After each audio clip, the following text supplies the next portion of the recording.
আসসালামু আলাইকুম সবাইকে। এটা হচ্ছে আমার বাসায় প্রথমবার তৈরি করা পিৎজা।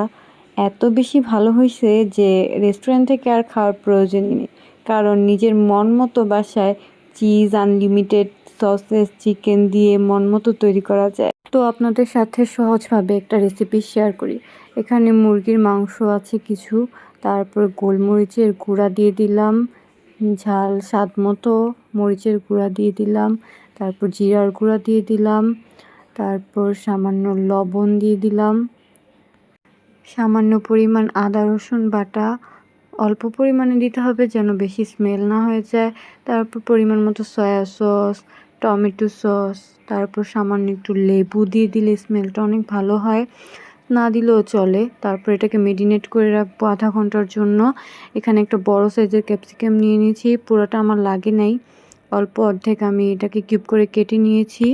তারপর একটা বলে পরিমাণ মতো ময়দাতে একটা ভালো মানের ইস্ট দিয়ে, তারপর লবণ দিয়ে, চিনি দিয়ে, গুঁড়া দুধ দিয়ে একটা ডো তৈরি করে নেব। গরম পানি সামান্য অল্প অল্প করে দিয়ে একটা নরম ডো তৈরি করতে হবে। আর এটা কমপক্ষে 1 ঘন্টার জন্য রেস্টে রাখতে হবে, তাহলে এটা ভালোভাবে ফুলবে এবং নরম হবে। তারপর একটা কড়াইতে মেরিনেট করা চিকেনগুলোকে ভেজে নিব সামান্য, তারপর সসেসটাকে ভেজে নিব, তারপর সেটাকে আমি ছোট ছোট করে কেটে নিব, বড় একটা রুটির সাইজে বেলে নিব। তারপর সসগুলো মেখে নিয়ে নিজের মন মতো চিজ দিয়ে দিব, তারপর আনলিমিটেড চিকেন সসেস ক্যাপসিকাম নিজের মন মতো দিয়ে সাজিয়ে নিব।